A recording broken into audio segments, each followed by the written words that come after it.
అన్న మొన్న కవిత గారు కొత్త పార్టీ పెట్టడం జరిగింది. టీఆర్ఎస్ అనేది.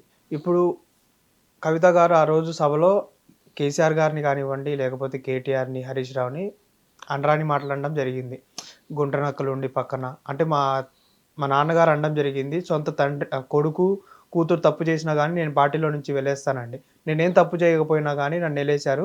గుంట నక్కల్ని మాత్రం పక్కన పెట్టుకొని పోషిస్తున్నారనడం జరిగింది. దీని మీద మీరేం మాట్లాడతారన్న? బీఆర్ఎస్ వర్సెస్ టీఆర్ఎస్ అంటే? దానికంటే ముందు చాలామంది షర్మిలతో కూడా పోల్చారు. అవును. Costumes, same sari sari. కట్టుకొచ్చింది అది ఇది అని చెప్పి పోల్చారు కదా. ఫస్ట్ ఇది చెరిపేసి అక్కడికి వెళ్దాం. Sharmila daughter of a politician cum politician, she also a politician. ఓకేనా. Kavitha daughter of a politician but she not a politician. Politician అవ్వాలనుకుంటున్న జస్ట్ లైక్ యూనో ఒక వర్ధమాన నటిలాగా సింపుల్గా అప్పుడప్పుడే ఆడిషన్లు తిరుగుతూ ఉంటారు కదా, నేను యాక్టర్ అవ్వాలి, హీరోయిన్ అవ్వాలి అని. అట్లా నేను కూడా రాజకీయ నాయకురాలు అవ్వాలి, నేను ఏదో అవ్వాలని చెప్పి తహతహలాడుతుంది. ఈమెని నువ్వే రావాలి, నువ్వే కావాలని కోరుకున్న వాళ్ళు ఎవరు లేరు. ఆమె అలా ఫీల్ అయితే తప్పు లేదు, ఫీల్ అవడంలో తప్పు లేదు. నీ కోరిక నీ ఇష్టం, ఎవడేమనలేడు. ఎందుకు చెప్తున్నాను అంటే, షర్మిల గారు వచ్చిన తర్వాత తెలంగాణలో, మళ్ళీ ఆంధ్ర సంగతి తర్వాత మాట్లాడదాం. తెలంగాణకు వచ్చినప్పుడు ఏం చెప్పింది? ఉద్యోగులకి మంగళవారం దీక్ష చేసింది. ఈ ప్రభుత్వం ఇట్లా కేసీఆర్ ఇట్లా వాళ్ళట్లా వీళ్ళిట్లా అనేది గట్టిగా ఇచ్చింది అందరికీ. ఇచ్చేసరికి కేసీఆర్ భయపడి ఏం చేశాడు? ఆమెను బయటికి రానిలా. బయటికి వస్తే లోపల దోయడం, కారు ఎక్కితే కార్ని ఈడ్చుకెళ్ళడం, ఇలాంటివన్నీ చేశాడు. అంటే నువ్వేదో ఇంపాక్ట్ చూపించావు కదా. నువ్వు కూడా కవిత బయటకు వస్తే నువ్వు గట్టిగా రేవంత్ రెడ్డికి ఏదో నువ్వు ఒక ప్రత్యామ్నాయంలా కనబడాలి. అంటే ఎవరు అధికారంలో ఉన్నారో వాళ్ళని విమర్శించాలి. నువ్వు సంబంధం లేని వాళ్ళని, గతంలో ప్రభుత్వంలో ఉన్న వాళ్ళని విమర్శిస్తున్నావు. నెంబర్ 1. నెంబర్ 2, ఆ గతంలో ప్రభుత్వంలో ఉన్న వాళ్ళు ఎవరో కాదు, నీ తండ్రి, అన్నకు, నీ చుట్టాలు. అంటే ఇక్కడ ఏంటి, నువ్వు ఇంట్లో అలిగి ఫ్రస్ట్రేషన్తో పార్టీ పెట్టుకున్నావు. నీ ఫ్రస్ట్రేషన్ జనాల మీద రుద్దాలనుకొని వచ్చావు బయటికి. ఎందుకు? నెక్స్ట్ మళ్ళీ షర్మిల పార్టీ పెట్టినప్పుడు కనీసం వెనకలో నలుగురు ఎవరో ఉండే. అవును. వీళ్ళు అంటే ఈమెను చూసి నలుగురు వెళ్ళారు అంటే మనం కూడా వెళ్ళొచ్చు. అట్లాంటి వాళ్ళే వెళ్ళారంటే ఏదో ఉంది, వెళ్దామా వద్దా అని ఆలోచించట. అక్కడ నువ్వు ఒక్కదానివే వచ్చేసావు. కనీసం నీ సభలో నలుగురు ఉండాలి నీ వెనకాల. అంతెందుకు, నిన్న మీ నాన్న సభ పెట్టాడు కేసీఆర్. ఏం పెట్టాడు? ఎందుకు పెట్టాడు? ఆయన ఎవరో జీవన్ రెడ్డి మా పార్టీలోకి వచ్చిందని చెప్పి ఆనందం తట్టుకోలేక పెద్ద సభ పెట్టేశాడు. అందరు చెప్పాడు అంటే జీవన్ రెడ్డి వచ్చింది చూడు అని చెప్పాడు. నువ్వు కూడా అట్లా ఏమన్నా చూపించుకొని నిన్ను చూసి వచ్చిన వాళ్ళు. అది లేదు, ఇది లేదు, ఏదీ లేదు. ఏమంటే మా నాన్న అట్లా అన్నాడు, మా అన్న ఇట్లా అన్నాడు, మా పెద్దమ్మ ఇట్లా అనేది, మా పిన్ని ఇట్లా అనేది, మా ఏరాలు ఇట్లా అనేది. నీ ఇంటి సమస్యలు మాకెందుకమ్మా? నువ్వు ఇంట్లో గొడవ పెట్టుకొని ఇక్కడికి వచ్చావు, సరే ఫ్రస్ట్రేట్ అయ్యావు, పార్టీ పెట్టావు, మీ అందరిని ఉద్ధరిస్తా అని చెప్పావు. ఓకేనా. నువ్వు ఉద్ధరించే క్రమంలో ఉన్నావు. ఇప్పుడు మనందరం మేము ఉద్ధరించుకుంటున్నాం, నువ్వు ఉద్ధరిస్తున్నావు. కరెక్ట్ సగం టైంలో మీ నాన్న మళ్ళీ ఫోన్ చేశాడు, సారీ రా, మమ్మల్ని అందరిని వదిలేసిపోవని గ్యారెంటీ ఏముంది? నువ్వు అలిగి వచ్చావు అంతే కదా, తెగదెంపులు తెచ్చుకొని రాలా, అలిగావనే ఉంది. సో ఇక్కడికి షర్మిల విషయానికి వస్తే, ఆమె ఇక్కడ తన డ్యూటీ చేసింది. నెక్స్ట్ ఏం చేసింది? కాంగ్రెస్ పార్టీ ఆమెని ఆంధ్రాలో పెట్టింది. ఆమె కాంగ్రెస్ పార్టీలో ఉంది కాబట్టి పక్క పార్టీలను విమర్శించాలి కాబట్టి పక్క పార్టీని విమర్శిస్తుంది. అది అన్నైనా ఎవరైనా న్యాయం ఉంది దాంట్లో. అంటే ఆ పార్టీ రూల్ అలాంటిది, నువ్వు పక్క పార్టీలను తిట్టాలి, పక్క పార్టీని తిట్టి నువ్వే ఈ ప్రత్యామ్నాయంలాగా ఎదగాలి అక్కడ. సో తన డ్యూటీ తను పర్ఫెక్ట్గా చేసింది. ఇక్కడ ఈవిడ డ్యూటీ ఈవిడ చేయలా. నువ్వు కావాలి, నువ్వే రావాలని నిన్ను ఎవరు అడగలా, పని కట్టుకొని పిలవాలా, నీకు నువ్వు ఫీల్ అవుతున్నావు. నెక్స్ట్ మళ్ళీ ఇంకోటి ఏంటి, కవిత అక్క కాస్త కవిత అమ్మ అయ్యింది. పార్టీ ఎందుకు పెట్టావంటే షర్మిల ఇన్స్పిరేషన్ అంటావు, ఎవరిని ఉద్ధరిస్తావంటే జయలలిత ఇన్స్పిరేషన్ అంటారు. పోనీ నీ పార్టీ టైటిల్ ఏంటి అంటే మీ నాన్న ఇన్స్పిరేషన్ అంటావు. టీఆర్ఎస్, మరి ఆ ఏ ఎందుకు అసోసియేషన్ అని ఇంటర్ రాసా? అది కూడా ఏ అని రాయాలి కదా, టీఆర్ఎస్ఏ అని. టీఆర్ఎస్ అసోసియేషన్ అంటే అక్కడ కూడా ఏదో ఉంది, అది కూడా మోసమే. సో క్లారిటీ లేదు, సఖ్యత లేదు, ఏమీ లేదు, సభ్యత కూడా లేదు. ఎందుకంటే నువ్వు నీ ఫ్యామిలీని విమర్శిస్తున్నావు. ఒక పెద్ద ఆయన 10 ఏళ్ళ అధికారంలో ఉన్నాడు, మంచి చేశాడో చెడు చేశాడో పోనీ పోయి ఆయనకు వదిలేద్దాం, వాట్ ఎవర్, ఆయన మంచి చేసినా చెడు చేసినా బయటోడు ఎవడో వేరే పార్టీ వాడు వచ్చి ఏదన్నా అంటే ఏమన్నా అనుకోవచ్చు, కానీ సొంత కూతురు నువ్వు అనకూడదు అలా. ఇప్పుడు ఇదంతా చూస్తే జనాలకు ఏమనిపించింది అంటే ఇది కేసీఆర్ ప్లాన్ బి. ఏంటో ప్లాన్ బి చెప్పనా? ఒక ఆమె కొత్త పార్టీ పెట్టి అధికార పార్టీ వాళ్ళని తిట్టకుండా అధికారంలో లేని పార్టీ వాళ్ళని తిడుతుంది. ప్రతిపక్ష పార్టీ. అంటే ఈ ప్రతిపక్షాన్ని జనాల్లో బలపరుస్తుంది చూడు, ఉమ్, అర్థమైందా? అర్థమైంది. అంటే పట్టించుకోవట్లేదు అధికారంలో పార్టీనే అదొక పార్టీ అసలు అన్నట్టుగా వీళ్ళని బలపరిచే ఇదొక టైప్ ఆఫ్ ప్లాన్ బి అనుకోవచ్చుగా. ఉమ్, మీరందరూ ఒకటేగా. సో ఇట్లాంటివి పిచ్చి పిచ్చి ఆలోచనలన్నీ జనాలకు వచ్చే ముందే మీరు క్లారిటీ ఇచ్చుకుంటే బాగుంటుంది. నెక్స్ట్ నువ్వు ఇచ్చిన పథకాలు బాబోయ్, అందరికి ఉచిత విద్య, అందరికీ ఉచిత నీళ్ళు, అందరికీ బంగారం, అందరికీ వాటర్ బాటిల్, అందరికీ ఫోన్లో, నీకు నచ్చింది చెప్పు. ఎట్లా ఇస్తావమ్మా, నీ జేబులో నుంచి ఏమైనా ఇస్తావా అంటే లేని అధికారంలోకి వచ్చాక ఇస్తావు. అధికారంలో వచ్చాక ఎక్కడి నుంచి నిధులు తెచ్చి ఎంతమందికి ఇస్తావు, ఏ లెక్కన ఇస్తావు? నీ ఇష్టమైపోయింది, ఇచ్చేస్తా, తీసేసుకోండి, తీసుకోండి, తీసుకోండి, తీసుకోండి. అలా అంత వెర్రోళ్ళు మరి జనాలు. సింపుల్ చెప్పాలంటే ఒక ఈవెంట్ చేసుకున్నాం ఖర్చు పెట్టి, బాగా ఖర్చు పెట్టి, నీకంటూ ఒక ఎలివేషన్ ఇచ్చుకొని ఓ ఈవెంట్ చేసుకున్నాం. అది సక్సెస్ అయిందో ఫెయిల్ అయిందో దేవుడు ఎరుగు, వాట్ ఎవర్. అంటే ట్రోల్స్ కూడా బాగానే అవుతున్నాయి, ఒరిజినలే డూప్లికేట్ అని. అదే చెప్తున్నా, ఏదో బిస్లరీ బాటిల్ అంటే బిల్సరీ, అడిడాస్, అడిబాస్, నువ్వు అది నువ్వు ఇది అని చెప్పేసి. అంటే నువ్వు ఎప్పుడైతే టీఆర్ఎస్ అని పెట్టావో అక్కడైంది. టీఆర్ఎస్ని టీఆర్ఎస్లా బతికిచ్చావు. రేపటి రోజు ఏం చేస్తావు తెలుసా?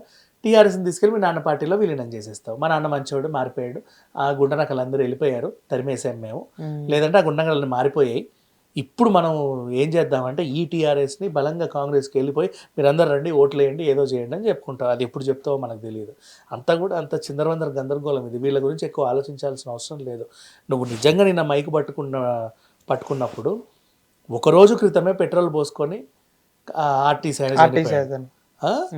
ఆ ప్రభుత్వం మనుషులు చచ్చిపోతుంటే ఏం చేస్తుంది? అందరినీ చంపేస్తుంది. మళ్ళీ తెలంగాణ ఉద్యమం రావాలా, అలా చేయాలా, ఇలా చేయాలా, వీళ్ళ తరఫున నేనుంటా అని చెప్పి నువ్వు గట్టిగా మాట్లాడుంటే ఆ స్పీచ్లో 15 నిమిషాలన్నా పేలేదు. అవునా? అది లేదు ఇది లేదు, ఎంత మా నాన్న గోర్లు గిల్లిండు, మా అత్తమ్మ ఏదో చేసింది, ఆ చెంపచారాలు తెగ్గొట్టింది. నీకెందుకమ్మా మీ ఇంటి కష్టాలు, మాకెందుకు? మీ ఇంటికి వెళ్ళి చూసుకోండి అవన్నీ. ఇంట్లో వాళ్ళకి బయటకు వచ్చావు, మమ్మల్ని అందరిని ఎంటర్టైన్ చేసావు, మీ ఇంట్లో జరిగిన విషయాలన్నీ చెప్పి ఎంటర్టైన్ చేసి వెళ్ళావు, సరిపోయింది. మళ్ళీ ఎప్పుడు వస్తావా అని ఎదురు చూస్తున్నారు, ఇంకేం చెప్తావో అని. అంత మించి ఏమీ లేదు, మ్యాటర్ లేదు అక్కడ. ఓవరాల్ చెప్పాలంటే ఆ ఫంక్షన్కైనా ఖర్చు అంతా వేస్టే.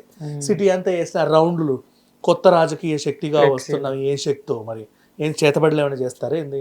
మాయ చేస్తారు, ఇట్ట మాకు ఓటేస్తున్నావు, అదేం శక్తో మరి? ఏమీ లేదు అక్కడ మ్యాటర్. నాకేం అనిపించలే ఫస్ట్ ఆఫ్ ఆల్. అదంతా కూడా అంటే కనీసం ఒక ప్రీ రిలీజ్ ఈవెంట్ నన్నే ఇంట్రెస్ట్గా చూస్తామేమో, కానీ ఈ ప్రసంగాన్ని అంత ఇంట్రెస్ట్గా చూడాల్సిన అవసరం లేదు, పట్టించుకోవాల్సిన అవసరం అంతకంటే లేదు. కానీ దీన్ని ఏమంటున్నారంటే కొంతమంది షర్మిలాకి స్ఫూర్తిగా తీసుకుంది అని ఇంకొంతమంది అంటున్నారు, ఈవిడ తల్లి ఏంటి అనేసి కొంతమంది అంటున్నారు. దీని మీద మీరేం మాట్లాడతారన్న? అది కూడా చెప్తా. నువ్వు మీ నాన్న పొలిటీషియన్ కాబట్టి నువ్వు కూడా పొలిటీషియన్ అవ్వాలనుకోవడంలో తప్పు లేదు. నీ కోరిక ఎవరికైనా ఉంటుంది. ఇప్పుడు నాకు కూడా ఉంటుంది, నేనేదో ఇప్పుడు ప్రధానమంత్రి అవ్వాలని నా కోరిక ఉండడం తప్ప లేదు కదా. కోరికతో తగ్గట్టు నాకు డబ్బులు కూడా ఉంటే అవ్వచ్చు, ఏదో ఒకటి కనీసం అవ్వడానికి ప్రయత్నించవచ్చు, ఏదో ఒకటి చేయొచ్చు, తప్పు లేదు. నీ కోరికలో తప్పేం లేదు. అండ్ షర్మిలతో పోల్చడం ఎందుకంటే ఇది ఒకటి ఐ విల్ అప్రిషియేట్. పేపర్ చూడకుండా మాట్లాడింది, అది బాగుంది. షర్మిల కూడా అంతే, అసలు పేపర్లు గీపర్లు చూడదు, ఎంతసేపు అయినా అనర్గళంగా హాయిగా మాట్లాడేస్తుంది. ఆ టాలెంట్కి మెచ్చుకుందాం. అండ్ నెక్స్ట్ జై కవితక్క పోయి జై కవితమ్మ అయ్యింది. అది ప్రిపేర్డ్గా వచ్చినట్టుంది తప్పితే వాళ్ళ గొంతుల్లో నుంచి గుండెల్లోంచి వచ్చినట్టు లేదు. అక్కడ నుంచి రావాలి, ఈవెన్ అమ్మ లాగా అనుకోవాలి.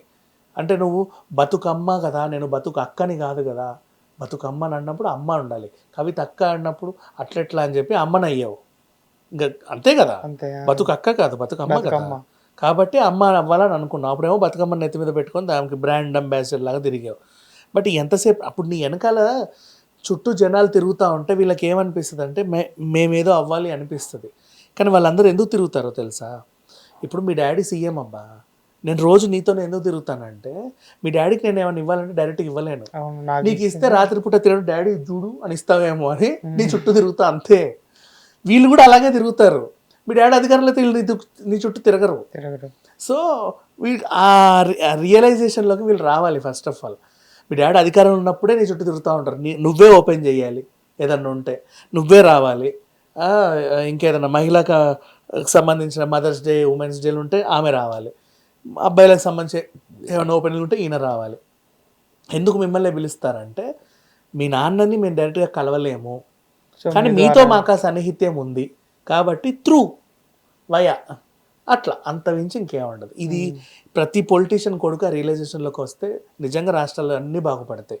బట్ కొంతమంది ఉన్నారు పొలిటీషియన్స్, వాళ్ళని ఇప్పుడు అస్మిత్ రెడ్డి ఉన్నాడు, ఆంధ్ర సైడ్ రామ్మోహన్ నాయుడు ఉన్నాడు, అట్లా ఇప్పుడు నవీన్ యాదవ్ ఉన్నాడు, బర్న్ పొలిటీషియన్స్ ఉన్నారు. ఆ ఎర కంటిన్యూ చేయాలంటే నీ కోరిక ఉండడం తప్పులేదు, నువ్వు కూడా కొంచెం జనాల్లో ఆకర్షణీయంగా ఏదో చేయగలగాలి. నీ చుట్టూ ఇన్నాళ్ళు తిరిగిన వాళ్ళు వేరు కాదు, వాళ్ళు వదిలేయి, ఇక్కడ నుంచి నీ చుట్టూ తిరగాలి. ఇప్పటి నుంచి నీ చుట్టూ అంతమంది తిరిగారనుకో నీలో ఏదో ఉంది అని అర్థం. అట్లా అంటే 10 ఏళ్ళు వాళ్ళ అంటే మన మీటింగ్లో కూడా ఇంకో మాట చిల్లరిచి తిప్పుకోవడం కాదు, మళ్ళీ నీతో తిరగాలి, అంత పొద్దు నుంచి కూర్చోవాలి నీటి గోడ మీద, ఇవాళ నువ్వేం చెప్తావో అని. అట్లా ఉండాలి. అక్క ఏం జరిగిందో తెలుసా రాష్ట్రంలో, అక్కడ అదేదో అగ్ని ప్రమాదం, ఇవి అట్లా కాదు, టెక్నికల్గా చూస్తే నువ్వేదో చెప్పాలి, వాళ్ళకి నచ్చాలా, అక్క ఎంత బాగా చెప్పుద్దో అని చెప్పేసి రోజు 10 మంది వచ్చి కూర్చోవాలి అక్కడ. అది మ్యాటర్. అప్పుడు అంటే నీ దగ్గర ఏదో నాలెడ్జ్ ఉండి వాళ్ళు పంచుకోవడానికి వచ్చినట్టు ఉండాలి. కానీ నువ్వు పని కట్టుకొని 10,000 ఇచ్చి 10 మందిని కూర్చోండి సాయంత్రం బోధులే 6 అయ్యాక అప్పటి వరకు కూర్చోండి అన్నట్టు ఉండొద్దు. అది మొన్న మీటింగ్లో కూడా ఇంకో మాట మాట్లాడడం జరిగింది. టీఆర్ఎస్ పార్టీ రాష్ట్రాన్నే గాలికి వదిలేసి ఏదో దేశాన్ని ఉద్ధరించాం, పీకి కట్టలు కడదామని పోయారు, అందుకనే మొత్తానికి జనాలు మొత్తం వదిలేశారు. అండ్ ఇంకోటి ఏంటంటే కాళేశ్వరంలో స్కామ్ జరిగింది అనేసి చెప్పడం జరిగింది. ఈ 10 సంవత్సరాల్లో వాళ్ళ తండ్రితోనే ఉన్నారు కదా, అప్పుడు ఈ విషయాలన్నీ తెలియలేదా అనేసి ఇంకొంతమంది. ఎగ్జాక్ట్లీ అదే చెప్తున్నా. ఇప్పుడు స్కామ్ జరిగింది, నువ్వు ఇంట్లో ఉన్నప్పుడే స్కామ్ జరిగింది, అప్పుడు ఏం జరిగింది, ఏంటి స్కామ్ ఎట్లా జరిగింది అని చెప్పేసి మంచి డైనింగ్ టేబుల్ మీద తిన్నారు హ్యాపీగా. ఇప్పుడు స్కామ్ జరిగింది అని చెప్తున్నావు బయటకు వచ్చేసి. మరి ఆ రోజు నువ్వు అక్కడ అదే డైనింగ్ టేబుల్ మీద ప్లేట్ ఇసిరేసి వాట్ ఈస్ దిస్ స్కామ్ అని క్వశ్చన్ చేయి. అప్పుడు ఎందుకు చేయలేదు అంటే ఇక్కడ ఎట్లంటారంటే గుంట నక్కలు అని ఏమంటది కదా, ఈమె దగ్గర ఉన్న వాళ్ళు కూడా గుంట నక్కలు అని వాళ్ళు అంటారు. రీజన్ ఒకటే, నువ్వు అక్కడెక్కడో ఆపదలో ఉన్నప్పుడు నిన్ను చూడడానికి నా రాలేదు. ఎందుకు రాలేదంటే మీ నాన్నని వెళ్ళొద్దని వీళ్ళందరూ చెప్పారు, అందుకు రాలేదు అని వీళ్ళు చెప్తారు. అవునా, వాళ్ళు చెప్పడం వల్ల ఈయన రాలేదా అని ఈ మలుగుద్ది. ప్రాక్టికల్ ఏంటంటే నువ్వు ఎయిర్పోర్ట్కి వెళ్తే నిన్ను అరెస్ట్ చేస్తారని పోలా ఆయన. ఇక్కడ అనుకో ఎటు వెళ్ళినా వందల మందిని తిప్పుకుంటాడు. నిన్ను అరెస్ట్ చేయాలంటే అంత ఈజీ కాదు, నువ్వు ఫామ్ హౌస్ బయటికి రావు, నీ ఫామ్ హౌస్ దగ్గరకు వచ్చి నేను అరెస్ట్ చేసే దమ్ము కూడా ఎవరికి లేదు. అదే నువ్వు ఎయిర్పోర్ట్కి వెళ్ళావంటే ఖచ్చితంగా ఇక్కడ ఎక్కేటప్పుడు అక్కడ దిగేటప్పుడు అరెస్ట్ చేసేస్తారు. ఆ భయానికి ఈయన బోలా. అది కూతురు కూడా అర్థం చేసుకుంటుంది, తెలుసు వాళ్ళకి పెద్ద విషయం కాదు, కానీ ఇవన్నీ డ్రామాలు అంతే. అరెస్ట్ భయంతోనే ఆయన బోలా, లేకపోతే ఎప్పుడో వెళ్ళేవాడు, రోజు చూసేవాడు, అక్కడే ఉండేవాడు ఢిల్లీలో కావాలంటే. అంటే ఇంత మందతో ఫ్లైట్ ఎక్కి వెళ్ళలేరు కదా, ఏదో దగ్గర అరెస్ట్ చేస్తారు కాబట్టి పోలా. హిట్ టీవీ యాప్, ఇందులో short news, live news, entertainment shows, movies, digital magazines తో పాటు మీ జిల్లా వార్తలను కూడా ఫ్రీగా చూడొచ్చు. ఇంకెందుకు ఆలస్యం, వెంటనే హిట్ టీవీ యాప్ ని డౌన్లోడ్ చేసుకుని ఫ్రీగా ఎంటర్టైన్మెంట్ పొందండి. Hit TV app, hit TV app, please download hit TV app. Hit TV app ని ఫ్రీగా డౌన్లోడ్ చేసుకొని ఎంజాయ్ చేయండి. మీకు నచ్చిన ఎంటర్టైన్మెంట్ కోసం హిట్ టీవీ యాప్ ని ఫ్రీగా డౌన్లోడ్ చేసుకొని ఎంజాయ్ చేయండి. హిట్ టీవీ యాప్ ని డౌన్లోడ్ చేసుకుని ఆస్వాదించండి, ఆశీర్వదించండి. ఇంతమంది సెలబ్రిటీలు హిట్ టీవీ యాప్ ని డౌన్లోడ్ చేసుకోండి అని చెప్తున్నారంటే ఎంత మంచి యాప్ ఆలోచించండి.